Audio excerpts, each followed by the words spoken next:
Hello, IELTS Energy listeners, and hello, Aubrey. Hi, Jessica. How are you? I see you I'm shaved your head great. again. I Guess I'll have to check out did. YouTube if you want to see Jessica's freshly shaven scalp. I think this is gonna be my thing from now on I because like I it. really don't like spending any time on stuff I don't want to. And if I like the way I look with super short hair, then why not? Because I don't Why have to not? think about anything in the morning now. Right? Way less money for shampoo. There's There so you many go. perks. It's so easy. Yeah, guys, remember that every one of our podcast episodes is also on YouTube. So check out IELTS Energy TV on YouTube. And we want to remind you guys before we get to these listening tips, and we have some really cool IELTS statistics to share with you that can be scary. If Right? you're not preparing for IELTS well. But before we get to the listening stuff, Aubrey, there's some exciting stuff happening on the All Ears English side, I hear. Yes, guys, we have a new podcast for you to listen to. You do not want to miss it. It is a business English podcast from All Ears English. So if you work in English or might someday, or just want to learn more about what it takes to work in English, this is the podcast for you. So you definitely want to check it out wherever you find your podcasts. Search All Ears English Business, and it's going to pop up. Yep, exactly. All right, awesome. So, Aubrey, um, I was looking for information, statistics on IELTS candidates for last year for 2021, and I wondered if IELTS would even release information like that because they're so secretive. But I was able to find a lot of good stats on the IELTS site. Aubrey, when you're looking at these stats, like they tell us what the average listening scores, reading scores, blah, blah, blah, overall scores per language, per country, per overall candidate, all of it. Were these averages surprising to you? Yes, they are surprisingly low to me. I think Yeah. because our students get such high scores, and when I see a score reported, it's a student telling us, "Thank you for your course. I finally got the scores I want." Those are the scores I see, right? Yeah, I don't totally. see these averages, which are very low, you guys. So first of all, if you have taken the exam and your scores are quite low, know that you're in good company. Like the average score, students are scoring pretty low, 6.5. Yeah. So we are going to use this information, guys, to bring you some special episodes today and upcoming based around these averages. So you guys have all the information and we could tell you exactly how to avoid getting these average scores. So today we're talking about listening. Now let's share the average listening scores for 2021 first. So, for people taking the academic listening exam, average of 6.5, right? General students taking listening, average of 6.8. So that's interesting to me. Why do you think because the listening test is the same on the academic and general test. So why do you think general candidates are scoring a little more highly than the academic candidates? The only thing I can think of is that if you're studying for the academic exam, perhaps what you're listening to is more what you're thinking of as academic, right? News and TED Talks and things that aren't giving you this holistic overall, vocabulary and listening practice that's more applicable for every listening exam. That's my thought too. Aubrey and I work one on one with a lot of IELTS candidates. We teach students that are in Three Keys IELTS. Um, and in my experience, at least, the general candidates, they are preparing to immigrate. They are preparing not just for like a specific phase in English, like studying, right? They're preparing for a life in English, right? And so, in my experience, at least, these general candidates are more likely to be listening to a variety of podcasts, to love watching TV and movies in English. And just like you said, Aubrey, they're getting a more holistic immersion experience in English than a lot of academic test takers. So that's an important thing to note there, guys. But still, both are under 7. Now, Right. here's the interesting statistics for native English speakers taking the IELTS exam. Okay, I almost called you student, Aubrey. I was like, student. Student, please Aubrey. answer this. Aubrey, Aubrey, what are the stats for native English speakers on the listening exam?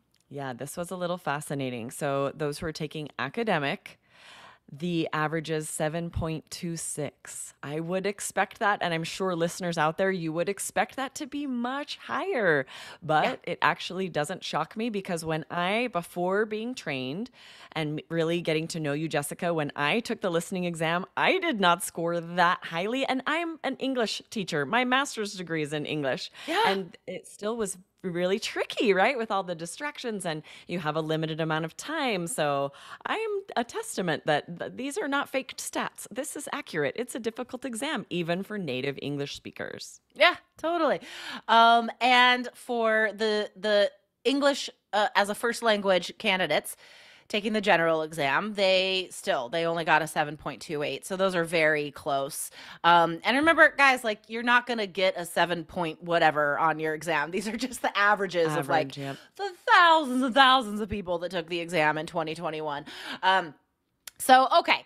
Now, you guys have this very clear, public, valid information that even natives don't get above an 8 on IELTS listening, and non-natives don't get above a 7 on IELTS listening. Now, you guys, you don't want to fall into these categories. So, what can we do for our students, Aubrey? Yes, and if you have been listening to IELTS Energy for a while, you know that you don't have to because we have students come on all the time that got 8s and 9s on listening, Yeah. right? So we know it's possible. We know you can get a much higher score on listening. We're going to share today 2 things that you must be doing in order to beat these averages, in order to get a much higher score on IELTS listening. So let's dive in here, Jessica, with the first one. All right. So the first tip, guys, and we hinted at this earlier when we were talking about the difference between how a general training student might prepare differently than an academic training student. So you guys need to listen to as much English as possible. I mean, it's inevitable when we have students who are scoring poorly in any part of the exam, it's because they're not practicing for that part of the exam. And we've talked about this as far as speaking goes recently, and the same is true for listening, right?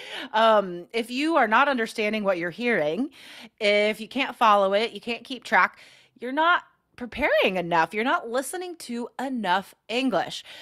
Aubrey, if students just listen to IELTS Energy and All Ears English, is that enough? Does that count? It certainly counts for something, but it isn't enough, right? That's a really good point. You're learning great information here. You are improving your vocabulary, learning those strategies, but you have to do a lot more than that. You must be listening to podcasts and podcasts made for native English speakers, right? Mm-hmm. Find your genre. Is it true crime, cooking, the news, whatever you love listening to? Don't just listen to podcasts that are made for English language learners to learn specific vocabulary. Learn them to also understand the overall gist, and to get engaged, get sucked into a really interesting podcast. That is where the real growth happens. Yeah, guys. And in order to increase your comprehension, in order to start understanding more, to set yourself up for success, take some extra time and read about the episode. Go to that podcast website. See if they have transcripts. Read the summary of the episode before you listen. Go in armed with more knowledge and be prepared to understand more. Just passively listening, it will help, but you could be helping yourself so much more if you put in a little more focused effort, right? Find podcasts with transcripts. The best place to go is npr.org because a lot of their podcasts do have transcripts. So definitely check that out. And there's podcasts for everything. I'm listening to a podcast right now called Spooked. It's from Snap Judgment, another NPR show. And it's all about Halloween stories, like true life scary stories, because I love that stuff. Yes, I started listening to one called Supernatural. Same thing about Fun. kind of real life spooky things when people like see a ghost in the woods or something. It's Oh, really well done and woo, fun. I love it. But yes, I agree. Like this is such vital, and you just need to go a little further, right? Really engage with what you're hearing, read the transcript, write some IELTS questions for yourself. Get together with a speaking partner. We've had several really good episodes here with activities that you can do while you're listening to a podcast, or so that you can really take the time to use strategies while listening. And don't stop with podcasts, guys. I mean, Aubrey and I are huge fans of TV and movies. I don't feel like it's a waste of time at all. I love watching TV shows and movies. So does my son, luckily. And guys, I really hope you do too, because that is the best way to immerse yourself in English, is to fall deep into a story. Love the story, love the characters, or hate the characters. Develop feelings about the characters. I just started watching a show on AMC called Interview with a Vampire. Of course, we all know the movie with what was it? Tom Cruise and Brad Pitt. Yes. Oh, delicious. Love it. But the show, oh my gosh. Oh my gosh, I'm getting all flustered just thinking about how amazing the show is. But guys, find a show that like gets you all flustered, like me, And I'm gonna recommend. I love that we're doing kind of spooky things since it's almost Halloween. I'm gonna recommend a film, Get Out, which Jordan Peele wrote and produced it. It's very scary, but not like gory. It's mostly suspenseful and very thought provoking. Highly recommend.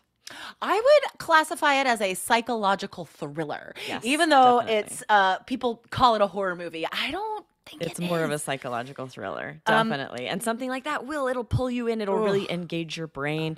It's Amazing. the tricky thing for me is getting myself to watch TV and movies in Spanish, in French. I know I Yeah. need to in order to Right? boost and I know it's the same for you guys. It's so much easier in your first language. Get to there where you're motivated, you're going to enjoy it, and then learn at the same time. So, this is the main difference between native English speakers and non-native English speakers taking the exam. Native English speakers will obviously be more immersed in English. They will be listening to more English than a non-native speaker. So, just that fact alone, just that difference alone explains why natives score more highly. But then why don't they get higher? They're Why don't still they get not getting nines? above an 8. They're still getting, what was the average? 7.2. That's still so low. If English is your first language, why aren't they getting 9s on listening, Aubrey? What is our second tip here? Yes, they don't have the strategies. The IELTS listening exam is comprehension, of course, but also strategies.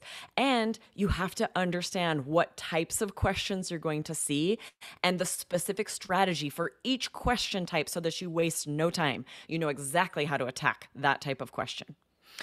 I'm picturing a native English speaker, rocking up to the test, no preparation, because it's just an English test. They speak English. They'll be fine.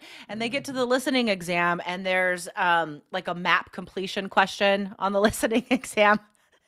There's like table completion and these things that look not I almost said user friendly. They're just not like self-explanatory. You can't just Familiar. look at this Right, and know what to do. You have to prepare well, guys, or else you're going to get nervous, you're going to panic on test day. And then you won't even be able to answer the easy questions because you're going to be stuck on the questions you missed from before. So, again, guys, it's not just about good English or improving your listening comprehension. That's half of it. Immerse yourself in English, surround yourself in English, enjoy, love what you're listening to. But you also have to prepare for the exam. Guys, we can help you. Our online course, like we said, we're used to students getting 7s, 8s, 9s on IELTS listening. So check it out, guys, allearsenglish.com/KEYS to check out our online course. And Aubrey, any last words of advice for our students so they don't get stuck with these average listening scores? Yeah, I just want to share with you guys. you might not have that good of an idea of what you would get when you take this 3 Keys IELTS listening module. It is so helpful to have Jessica walk you step by step through the different question types so that you understand the strategy for each one. You're able to practice the strategy for each one. It builds so much confidence when you start scoring on practice exams, the 8, the 9 that you want. So I think before you actually can get in the course, it's sort of hard to have an idea. It's just sort of vague and general, but once you're in there, you will see it's so helpful. And we do have a money back guarantee. So you can get in there, check it out, see how useful it is. You have nothing to lose, guys. Exactly. So go to allearsenglish.com/KEYS. And as a last note, don't forget to check out our new All Ears English podcast focused on business English. Look for that wherever you get your podcast, guys. All right, awesome. Aubrey, thank you. I keep mixing up my words today. Did you almost say student all again? All right, Aubrey, awesome. I'm like, all right, awesome, Aubrey. I prefer awesome over student. All right, awesome. I'm gonna call Good to you see awesome from now on. I love it. That's awesome. We have fun. All right, guys. We'll see you tomorrow.